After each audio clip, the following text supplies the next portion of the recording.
Numa sociedade em que boa parte de nossa comunicação hoje é eletrônica e as mídias digitais estão dominando o mercado, dizem inclusive que nesse ano de eleição as mídias digitais terão um papel muito mais importante do que tiveram há 2 anos atrás. E com certeza vão definir o papel não só da vida pública no Brasil no futuro, como também a do dia a dia do cidadão. Para falar de mídias digitais, hoje eu converso com Ana Paula Machado Velho. Ela é coordenadora do curso de especialização que trata exatamente de mídias digitais. E ela é jornalista da Universidade Estadual de Maringá. Ana Paula, bem-vinda à Opinião. Boa, muito obrigada. Ana Paula, quando você trabalha com mídias digitais, que agora virou uma área de conhecimento da comunicação, por que a mídia se transformou em algo tão relevante, a mídia digital? E qual que é a relação que ela estabelece com as pessoas, a importância que ela ganhou na sociedade contemporânea? Sabe o que é? Essa história é uma história que a gente tem que começar a contar, criando um cenário das transformações sociais, né, que nós sofremos, e não é de pouco tempo isso não, né? Isso é reflexo, né, de uma reorganização social que a gente vem sofrendo, que a gente vem passando, né, pelo desenvolvimento, não é? O desenvolvimento é uma palavra complicadíssima quando a gente fala sobre tecnologia, né? Porque as tecnologias, de alguma forma, elas estão atreladas às possibilidades do desenvolvimento do homem, né? Então, vamos dizer, o surgimento das tecnologias vão, de alguma forma, transformando a vida da gente. Então, né? a gente tem alterações das Isso. pessoas. Mas assim, é tudo uma coisa, eu uso a palavra ecológica, né? Ecológica. Mas a ecologia naquele sentido de que todos os sistemas estão, de alguma forma, relacionados. Nós somos integrados. Quando eu falo isso, eu falo do desenvolvimento tecnológico, a nossa vida sobre a Terra, os aspectos históricos, né? Então, aspectos sociais, históricos, econômicos. Então, isso tudo, de alguma forma, Gilson, vem se transformando, especialmente nos últimos 120, 130 anos, né? Que começa aí o aparecimento das mídias eletrônicas, que a gente chama, né? Do cinema, né? Que já precisa de eletricidade para funcionar. E aí a gente começa a ver que, a partir do momento que a gente começa a se comunicar de maneira diferente, a gente também começa a viver, a se organizar socialmente de maneira diferente. Os nossos sentimentos mudam, Ana Paula, porque quando você pensa no cinema, calculo que o movimento deve ter alterado para o indivíduo, o que é a capacidade dele se relacionar, por exemplo, com a imagem. Com certeza. E hoje ela é muito mais íntima, porque certeza. A gente tem a nossa própria imagem, divulgada às vezes, e propagada, e o movimento está, por exemplo, no bendito de um celular que você filma onde você está. Não, e hoje, essa propagação da nossa imagem é uma coisa que está no nosso cotidiano. A gente volta de férias e coloca lá nossas fotos lá no Facebook. Tem gente que até hoje fala, meu Deus, como você se expõe desse jeito? A gente não, as pessoas que trabalham com mídia já estão mais, vamos dizer assim, sem vergonhas, entre aspas, assim, porque não tem mais essa vergonha, não é vergonha, essa limitação.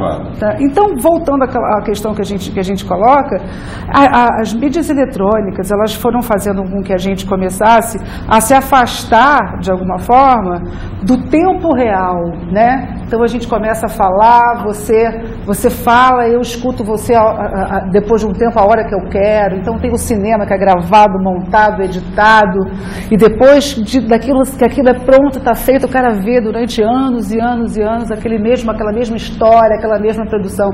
Então esse afastamento da gente do real, vamos dizer assim, começa lá atrás, né? Agora, quando a gente está, para não contar a história toda, que é muito complicado, você vê que agora a gente vive um momento em que essa tecnologia, que é a internet, né, que é a rede das redes, né, ela construiu então um cenário completamente diferente. Diferente das mídias eletrônicas, que a gente chama de a gente chama de broadcasting, né, que são aquelas como o rádio, lá, a CBN, como aqui a televisão que a gente está fazendo, né? Você tem um centro emissor que manda aquela mensagem para uma porção de gente que está com o seu receptorzinho ligado naquela frequência que você está emitindo, né? Agora não, na internet a gente não está mais assim. A nossa rede não é, no ar, né? A nossa rede é dentro daquele universo virtual ali que as pessoas costumam chamar de virtual. A gente não vai discutir conceito aqui que não dá, mas as pessoas que me perdoem, que são estudiosos da comunicação, que às vezes a gente fala algumas coisas para as pessoas entenderem, mas os estudiosos questionam uma função de termos que a gente usa, né? Então estou pedindo já desculpas de antecedência. Então, nesse universo virtual, a gente lida com o cotidiano e com o outro de maneira completamente diferente. Essa diferença, ela tem uma limitação entre o que você mesmo colocou, entre o real e o irreal. Não é irreal. Olha, o virtual, ele não pode ser confundido com o irreal. O virtual é uma possibilidade. É isso uma possibilidade. Exatamente. Olha só, se a minha empresa entra nesse universo, as possibilidades dela interagir no mundo dos negócios se amplia. Entendeu? Por exemplo, quando eu entro no mundo da internet, aí tem um dado do Times de que nós mentimos muito na internet, nas páginas pessoais.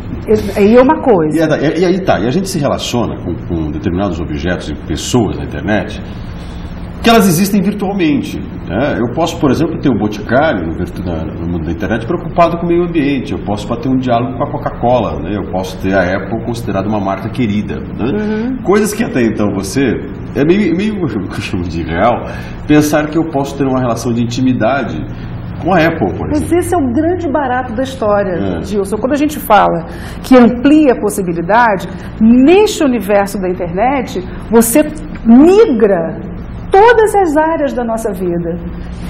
A área que eu sou profissional, a área da Ana Paula, filha da Lelian e mãe do Lucas, né? Tem a Ana Paula profissional, professora, como nós somos, com os nossos alunos.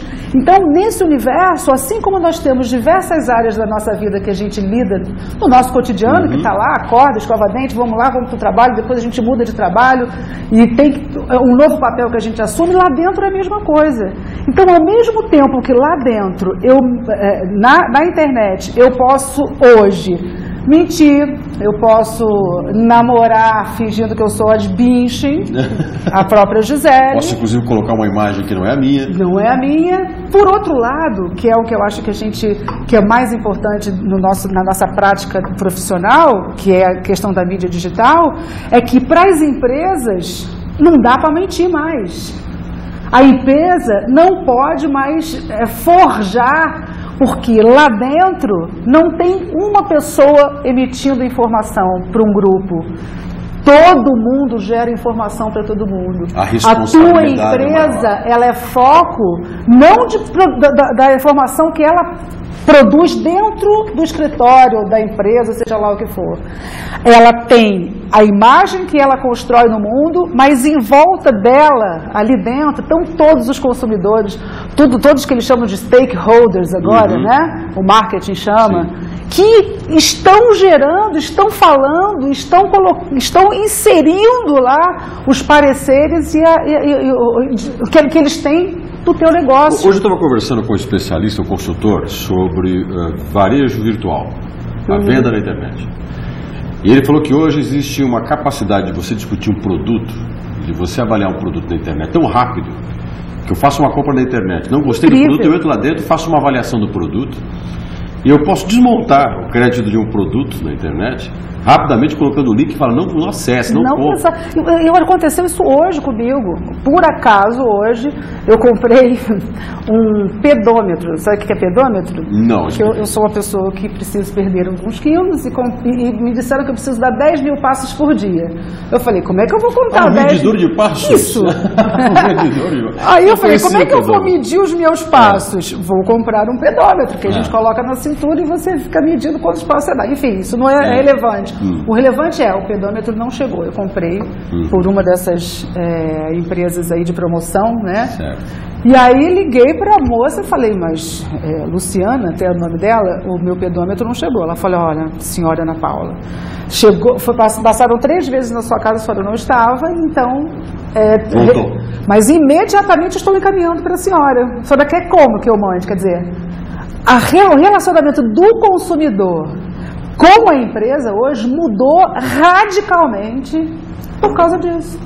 Porque qualquer coisa que eu coloque, que eu vá dizer lá para os POM da vida, nessas empresas aí que vendem, fazem promoção, se eu mandar um e-mail para eles, ou se eu botar lá no Facebook, se eu der uma fraseada lá no Twitter, e aquilo pode repercutir, e repercute mal. Tanto é que alguns políticos usam hoje o Twitter como instrumento de posicionamento. Principalmente numa comunidade da gente que não é muito grande aqui, em Maringá, nós somos 350 mil habitantes, e que no fundo a gente se conhece, Sim. né? O mundo é pequenininho, quer dizer, o que eu coloco lá no Twitter rapidinho gira, né? No universo virtual, né? De possibilidades de contato que a gente tem lá. Ana Paula, você coloca da responsabilidade que tem que se ter nessa mídia digital. Pelo que você coloca, o peso de estar dentro desse mundo é muito maior. É muito maior. Até porque, agora também tem uma coisa muito importante que a gente também tem que ver, é que nessa migração que a gente vem passando, né, a gente vive num mundo hoje completamente óbvio, que a gente vivia 50 anos atrás, né, e isso tudo também reflete, Gilson, a forma... Quer dizer, como é que a gente vai dizer? A organização mundial, né? Há 50 anos atrás, a gente começou a ver se fortalecer aquele negócio da globalização. Certo. Né? E o que é essa tal da globalização? A gente se insere num mundo de aldeia global. Então, o sujeito, ele não é mais local, ele não está mais só na comunidade dele, como a gente falou aqui dos 350 mil, eu coloco lá no Twitter e aquele negócio, né, gira em torno dos 350 mil, não. No Japão, as pessoas que eu tenho algum contato na minha rede de Twitter, quer dizer, nesse mundo, a gente começou a viver numa rede, né, que você vê... você pode ilustrar com a tecnologia da internet. O que é a tecnologia da internet? É uma rede sem centros, né? Onde eu não preciso passar por você para ir nele. A gente pensa quando a gente liga para uma empresa, né? Aí a telefonista atende e vai mandar para um ramal. Hoje não. Nós temos já telefones que eu já tenho. É o 3011 4213, né? Quer dizer, eu não preciso mais passar pela telefonista. Isso ilustra bem como é que é a rede da internet. Você aproxima porque você tem uma relação direta com não, a tua informação, ela vai girando, né, sem ter um controle. E o que acontece? Ela não tem um caminho definido. Não tem, quer dizer, ela tem caminhos lá que a tecnologia fala, aqui está melhor, aí a tecnologia vai. Eu não entendo nada dessa questão de logaritmo, de fluxo de informação, isso sinto muito, não posso explicar. Mas o que eu quero dizer é que nós vivemos então como pontos, sabe, isolados nesse mundão. Extremamente integrado, interligado e rápido. Exatamente. Então agora a gente é muito mais individualista, você já reparou? Sim. Na vida do dia a dia, a garotada, que eles chamam de geração Y e tudo, as pessoas se transformaram. Elas são individualistas, ao mesmo tempo que elas têm facilidade de se colocar nessas redes e abrir, e falar, mentir, seja lá o que for. Elas né? são muito isoladas. Por outro lado, ela é muito individualista. Ela tem que ter um posicionamento em relação às coisas do mundo. Estou conversando com a Ana Paula Machado Velho. Quero dar um tempo na nossa conversa, que nós vamos para o intervalo.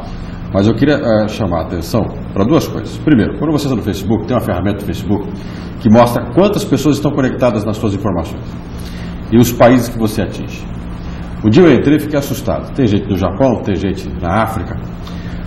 E aí você colocou um ponto que eu quero retomar no próximo bloco. Uma geração hoje que entra na internet, conversa com meio mundo, mas no seu próprio mundo não conversa com quase ninguém. Os efeitos da mídia digital nas relações sociais reais, vamos chamar assim, não virtuais. É o tema do nosso próximo bloco com Ana Paula Machado Velho. O sinal da MultiTV não está pegando bem na sua televisão? Devido à mudança para o sinal digital, a MultiTV agora é 10. Para uma melhor recepção do sinal, selecione uma autoprogramação na sua televisão.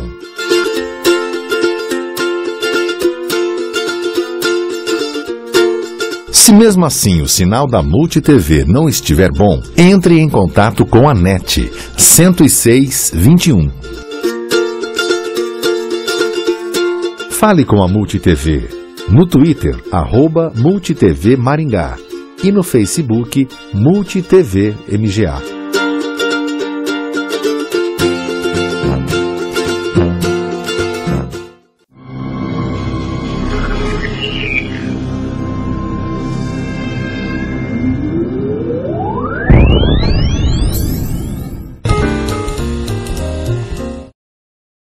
Uma opinião volta com Ana Paula Machado Velho, coordenadora do curso de pós-graduação de mídias digitais do Sesumar, também jornalista da Universidade Estadual de Maringá. Estamos conversando sobre mídia digital.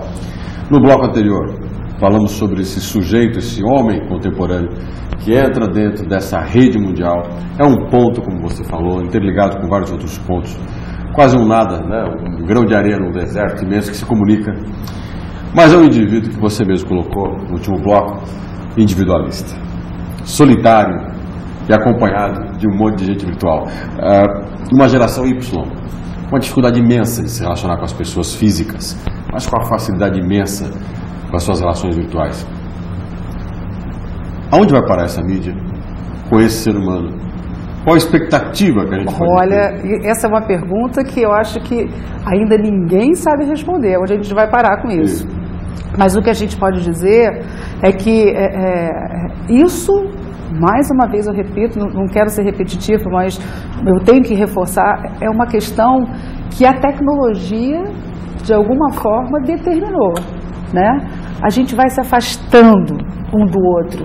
A tecnologia da comunicação, que lá quando a gente ainda era um hominídeo, né? Não tinha ainda se formado a espécie humana, né? Foi a comunicação que de alguma forma nos fez nos agregar, né? Quer dizer, que a gente se agregasse e formasse comunidades e criasse, inclusive, surgisse inclusive uma nova espécie. E aí, condições de sobrevivência. Porque a gente estava junto, né? A gente estava lá, sobrevivência, e por isso a gente desenvolveu técnicas de comunicação fundamentais, tecnologias. Sim. Desenho na parede, escrita, não é? Essas coisas todas. Nossos livros, produzimos nossas formas de comunicação. Pois é, mas aí a gente tinha contato com esses suportes, né, Gilson? Sim. Então, com a tecnologia eletrônica, quer dizer, com as mídias, com a mídia eletrônica, na verdade, a gente começa a se afastar do real. Não estou dizendo que a gente cria um mundo irreal, mas começam a surgir as virtualidades que eu estava te falando. Então, eu posso falar com você a hora que eu quiser, eu telefono para você a hora que eu quiser, mais tarde eu vou gravar a tua voz e vou mandar um material gravado para você. Então, essas coisas, de alguma forma, vão nos colocando uma carapaçazinha na qual eu posso dominar o meu eu, o meu espaço. A isso se soma a globalização econômica, quer dizer, a necessidade de vender para o sujeito, para ele ser consumidor. Isso, olha só, até aí vai, né? Quer dizer, a mídia, ela de alguma forma vai estar fazendo com que você consuma, fazendo com que você seja alguém no mundo, mas alguém... O mundo está virtualizado. Uma curiosidade minha. É uma coisa louca. Uma curiosidade minha para alguém, como você, que é uma especialista em mídia digital. Quando eu precisava, antes do celular chegar ao ponto que ele chegou, quando eu precisava fazer uma ligação, eu tinha que precisar mesmo fazer uma ligação. É verdade. Eu tinha que comprar uma ficha telefônica, um cartão telefônico, encontrar um telefone público, ou ter um telefone em casa, ou ir no lugar que tinha um telefone, e eu teria que usar aquilo para algo muito objetivo, necessário. Hoje eu vejo os meus alunos numa sala de aula com um celular, como se fosse um autista, conversando. E às vezes com alguém que está ali do lado. Enfim, na terceira fila. Incrivelmente. Comentando talvez sobre o jogo. A mancha de giz na calça do professor, por exemplo. Uma tecnologia de comunicação entre duas pessoas extremamente próximas, discutindo e com alta potencialidade, discutindo uma inutilidade. Empobrecemos com a mídia digital? Empobrecemos, assim, é aquela velha história que a gente falou também no princípio. Quando a gente fala que a mídia evoluiu, que a mídia evoluiu, ou que a gente evoluiu, essas coisas, elas são fruto da situação histórico-cultural. Percebeu? Então, o surgimento dessas mídias faz com que a gente se individualize e, obviamente, né, assim, como é que eu posso dizer? Fica uma coisa tão superficial, quer dizer, a tecnologia... Banalizada. Obrigada pela palavra, que essa eu não estava encontrando. Se banaliza de alguma forma, entendeu? Que as nossas relações por meio da mídia se tornam mais comuns. Você percebeu? Então, quando o mais comum foi até o elogio, né? Mais comuns. Você percebe, a gente mesmo, gente, que eu digo, são aqueles que têm mais idade, nasceram do século passado, aquelas coisas todas, que a gente não precisa fazer muito alarde. Nós estamos também, de alguma forma, ficando reféns da tecnologia. Né? Nós trabalhamos com isso, né? Vamos falar da nossa área, né? O rádio, por exemplo, a gente não vai mais entrevistar o cara lá no escritório dele, a gente pega o telefone e liga, não é isso? A gente não vai mais ver o acidente que está acontecendo lá, um camarada que está lá vendo tudo, liga para a rádio e fala para a gente não vai mais no trânsito, foto no celular dele, manda, a gente não vai mais no trânsito ver a carreta que virou, o camarada que está lá, né? Liga para a gente e fala, olha, está acontecendo isso aqui, né? Se tem televisão, manda até videozinho. Então, na verdade, a gente está se instrumentalizando do que a situação histórico-cultural nos permite, que é nos mediatizar ao máximo, entendeu? Isso tudo, de alguma forma, como eu estava falando lá na frente, é fruto, né, também da questão do consumo, quer dizer, da instigar o consumo da tecnologia. Porque o que é isso? Nada mais é do que você tem que ter sempre a coisa mais nova, mais sofisticada, a mais atual, não é isso? Então você percebe? A tecnologia se banaliza, porque o fluxo, a necessidade de consumo para você ser alguém nesse mundo, percebeu? Você tem que mostrar. E aí você mostra como? Estando no Facebook, estando no Twitter, tendo o iPhone. Não pode fazer propaganda, tendo a coisa da Apple. O nosso grande problema com os tablets, por exemplo, ganharam espaço, se transformam em uma coisa importante. Mas ele está na mão, às vezes, de alguém que utiliza aquilo para um fim muito pequeno. Com certeza. Porque, vou contar uma experiência, inclusive dando aula para o curso de jornalismo, no qual eu dividi com a Ana Paula um pouco essa tarefa, ela também como professora. Eu dando aula um dia, entrou uma aluna. Professor, posso dar um recado para a turma? Eu pensei, bom, deve ser esse recado de um churrasco, um congresso, enfim, alguma coisa importante para a turma. Ela pegou um giz e colocou um número de celular, 99... Pessoal, acabei de comprar o telefone. Por ninguém ligou para mim ainda. Liga para mim usar o telefone. Percebeu? Como é que a gente não vai deixar, né, de se tornar... Nós não vamos nos tornar individualistas, não vamos nos tornar sementes dentro desse mundo aí, se o grande barato é viver mediado pela tecnologia. Então significa que a minha relação com as pessoas vai ser sempre daqui a algum tempo, talvez já esteja acontecendo isso, eu não consigo mais me relacionar com as pessoas se eu estiver intermediado por uma dessas mídias. Eu vou te falar uma coisa, que isso já está acontecendo há muito tempo. Você imagina, eu sou da área da comunicação, você sabe, mas eu dei aula de comunicação para moda. E uma das coisas que eu falava para as minhas alunas é que, alô, atenção cara pálida, qual é a primeira mensagem que a gente expõe da gente no cotidiano da gente? Você acorda, escova dente, tira o pijama, vamos trabalhar. O que você faz? Se veste. O que a gente consome, Gilson, é o que a gente é na sociedade.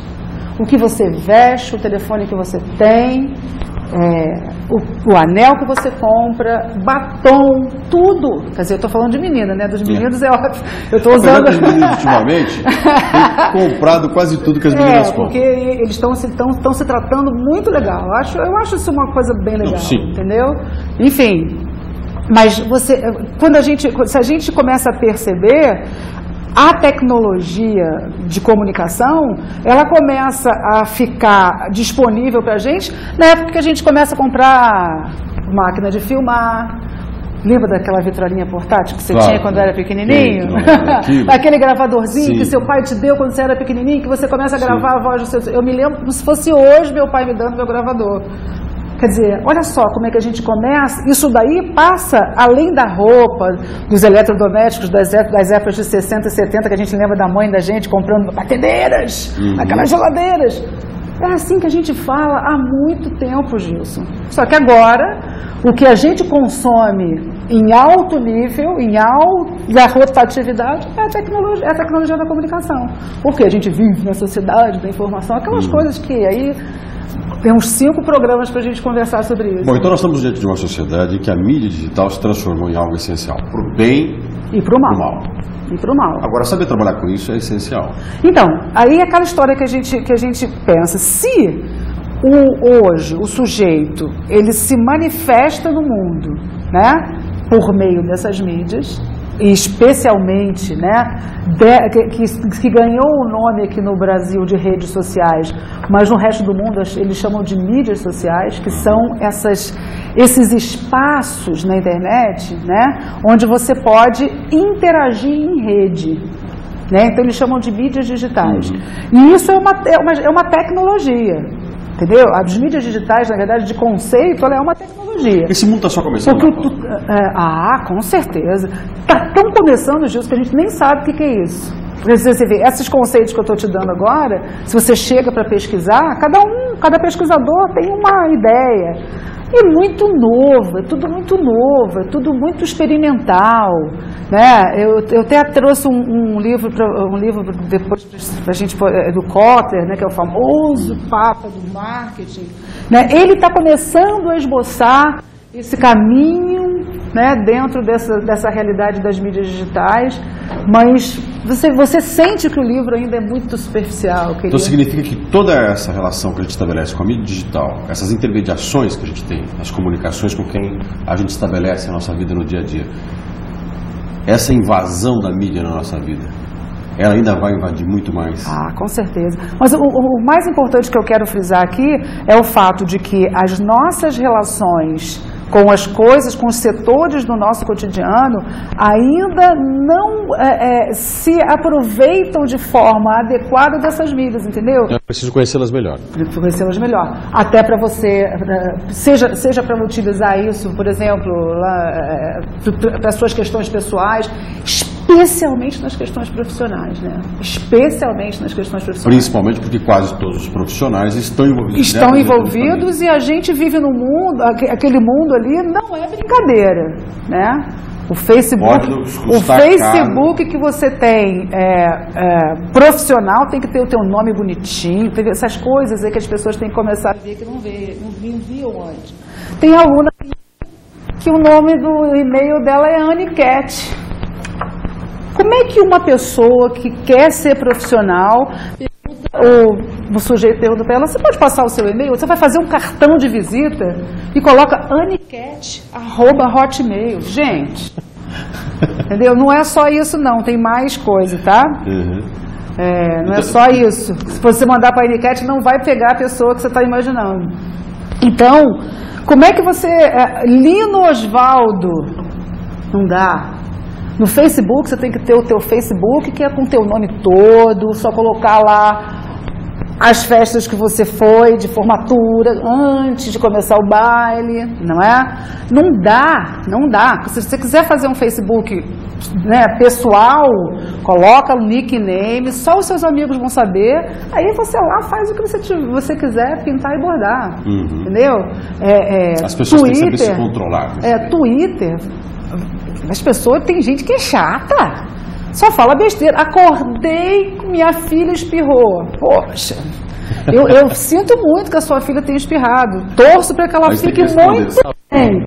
Torço para que ela esteja bem, mas vamos combinar. Né? Então a gente precisa ter mais controle. Eu acho que a gente precisa saber que aquilo ali não é brincadeira, né? Não é brincadeira, é um mundo que está oferecendo para a gente novas possibilidades que a gente não sabe qual é ainda. Conversei com a Ana Paula Machado Velho, coordenadora do curso de mídias digitais do SESMAR, também jornalista da Universidade Estadual de Maringá. Falamos sobre mídia, nos divertimos muito, sobre um tema muito importante que está envolvendo cada vez mais a vida de todos nós e que quem quer sobreviver, e principalmente não cometer falhas de proporções globais, tem que saber lidar. Ana Paula, muito obrigado pela sua presença. Imagina, foi ótimo vir aqui e esse assunto dá mais uns, como eu falei, uns 3 programas, com certeza. Até o nosso próximo programa.